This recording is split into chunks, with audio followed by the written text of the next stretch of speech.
বন্ধুরা, আশা করি সবাই খুব ভালো আছেন। আজকে হচ্ছে 13/3/2024। আজকে আমরা চলেছি উত্তরকাশী থেকে গাংনানি হয়ে হরসিল। হরসিলে আমরা দুদিন থাকব।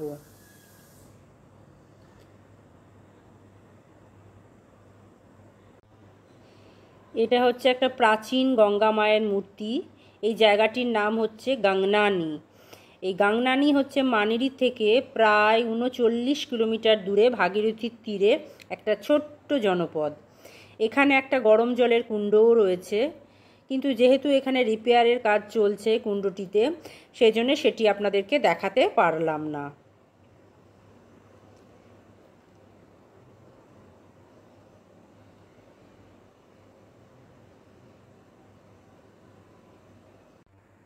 আমরা অনেকক্ষণ আগেই গাংনানি থেকে বেরিয়ে পড়েছি এবং আর কিছু সময়ের মধ্যেই হরসিল পৌঁছে যাব এবং এখান থেকেই অল্প অল্প বরফ দেখা যাচ্ছে, সেই সঙ্গে মারাত্মক হাওয়া বইছে এবং প্রচণ্ড ঠান্ডা।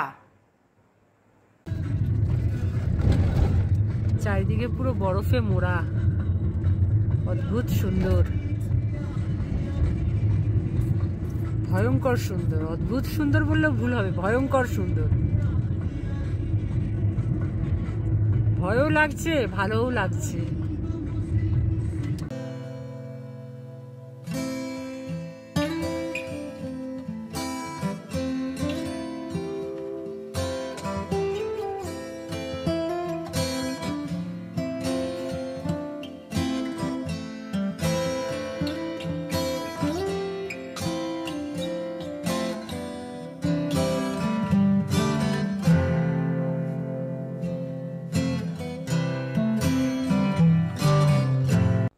এই ঝর্ণাটি হচ্ছে মন্দাকিনী ফলস। হরসিল ঢোকার ঠিক একটু আগেই হচ্ছে এই মন্দাকিনী ফলস। যেহেতু বৃষ্টি এবং হালকা হালকা স্নোফল হচ্ছিল, ওই জন্য আমরা গাড়ি থেকে নামতে পারিনি। গাড়ি থেকে বসেই এই ঝর্ণাটি আমরা দেখেছিলাম। আমরা এখন হরসিলের সুন্দর হোমস্টেতে চলে এসেছি। এখান থেকে একদম হাত বাড়ালেই হিমালয় পর্বত ছোঁয়া যাবে। একদম দারুণ লাগছে। হালকা হালকা স্নোফল হচ্ছে, বৃষ্টি হচ্ছে। এই যে আমাদের রুমটা উপরে পেয়েছি, এই যে দরজা দিয়ে ঢুকছি। ঢুকেই আমাদের রুমটা হচ্ছে এরকম। এখানে একটা বসার জায়গা রয়েছে, এদিকে বেড,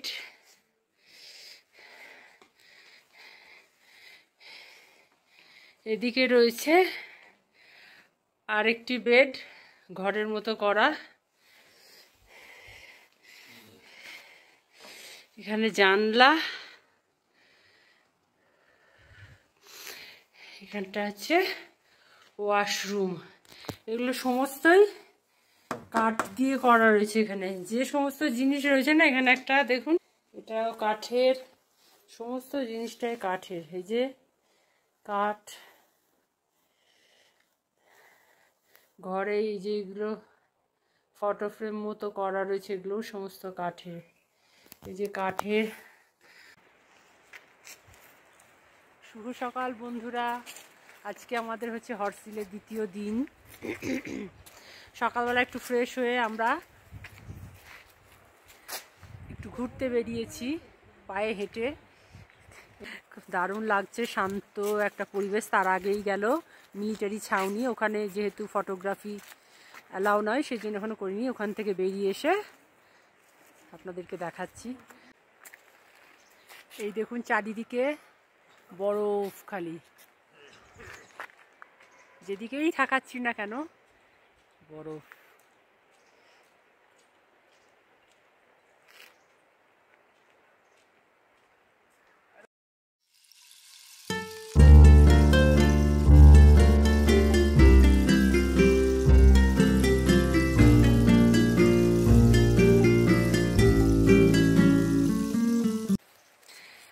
পুরো নির্মল আকাশ, বরফে মোড়া হিমালয়, ঝকঝকে রোদ, দারুণ লাগছে ব্যাপারটা। এই নদীটি হচ্ছে জলন্ধরী নদী। এই নদীর ওপর একটা ব্রিজ করা আছে এবং এই ব্রিজের ওপর দিয়ে আমরা হেঁটে হেঁটে যাচ্ছি। জলন্ধরী নদীর আগে হচ্ছে হরসিল গ্রাম এবং জলন্ধরী এবং ভাগীরথীর মাঝে হচ্ছে বাগোরি ভিলেজ। প্রবল বেগে বেয়ে চলেছে নদী, বরফে আচ্ছাদিত হিমালয়, নীলাকাশে মেঘের ভেলা যেন এক আধ্যাত্মিক পরিমণ্ডলের সৃষ্টি করেছে। দেহ মন যেন এক গভীর প্রশান্তিতে ভরে উঠেছে।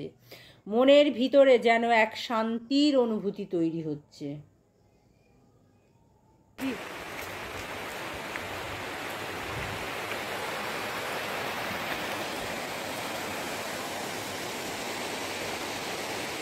আমরা হাঁটতে হাঁটতে চলে এসেছি বাগোরি ভিলেজ।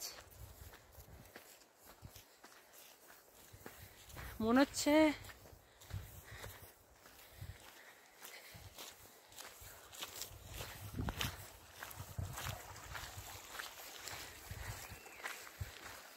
এই বাগোরি ভিলেজে আমরা ঢুকছি।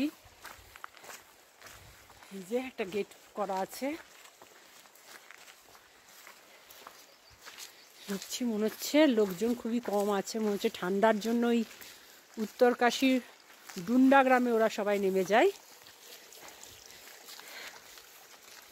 ঠান্ডা আরও কমলে তারপরে ওরা মনে হচ্ছে ওপরে আসে। যদিও এখনো পর্যন্ত কাউকে দেখতে পাইনি, তো দু একজনকে দেখা যাচ্ছে।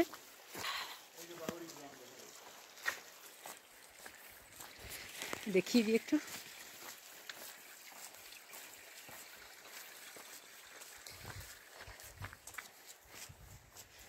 এই যে লেখা আছে বাগোরি গ্রাম।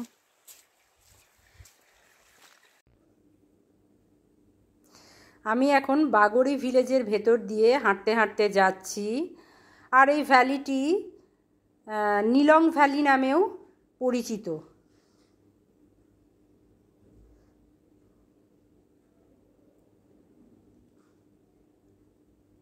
চলে এসেছি প্রায় বাগোরি ভিলেজে, ঢুকে পড়েছি। এই যে সব আপেল গাছ, কিন্তু আপেল যদিও নেই। এই যে চারপাশে খুবই সুন্দর লাগছে, মানে বলে বোঝাতে পারবো না, এত ভালোই লাগছে, দুর্দান্ত। যে আমরা হাঁটতে হাঁটতে চলে যাচ্ছি আরো দূরের দিকে।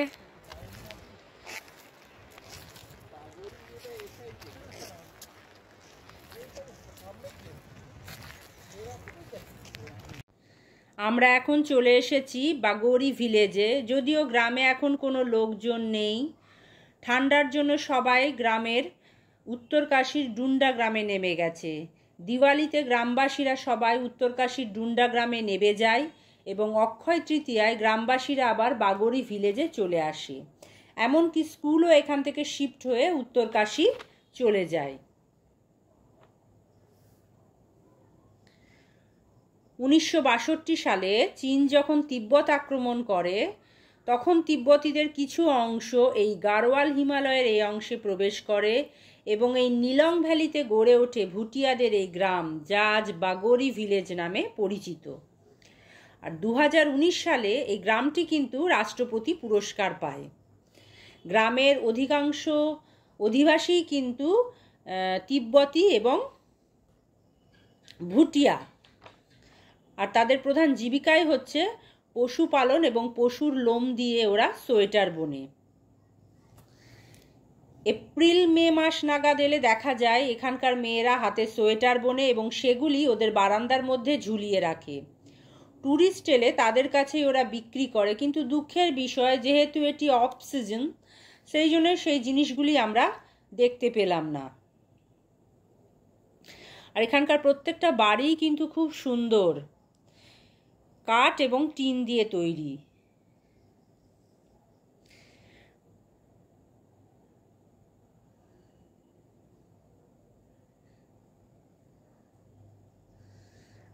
অফ সিজন বলে আমরা এখন কোনো আপেলও দেখতে পাইনি, শুধু আপেল গাছই দেখতে পেয়েছি।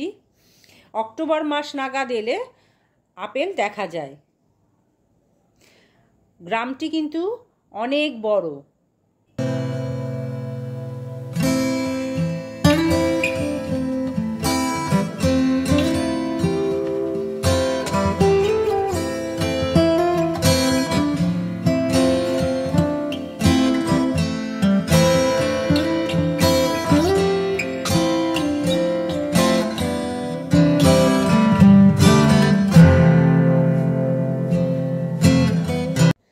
ভাগীরথী উপত্যকায় চারপাশ পর্বতে ঘেরা পাইন এবং দেবদারু ছাওয়া অপরূপ সৌন্দর্যের একটি ছোট্ট পাহাড়ি জনপদ হচ্ছে এই হরসিল।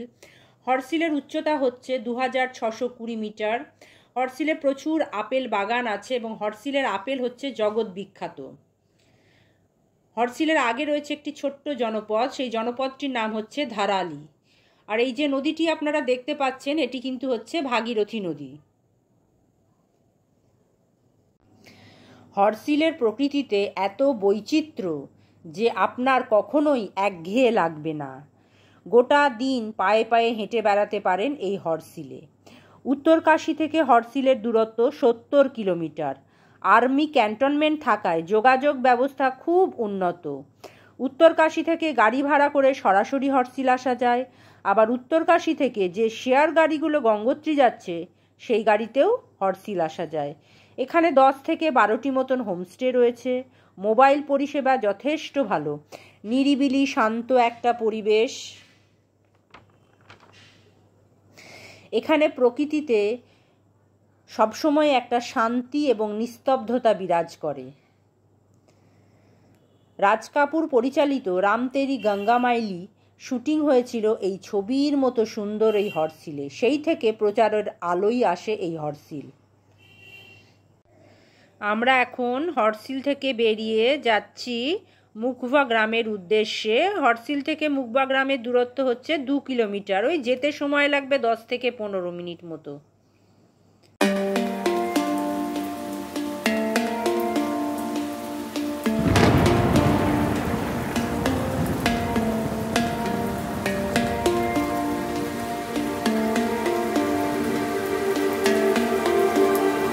আমরা এখন চলে এসেছি মুখবা গ্রামে।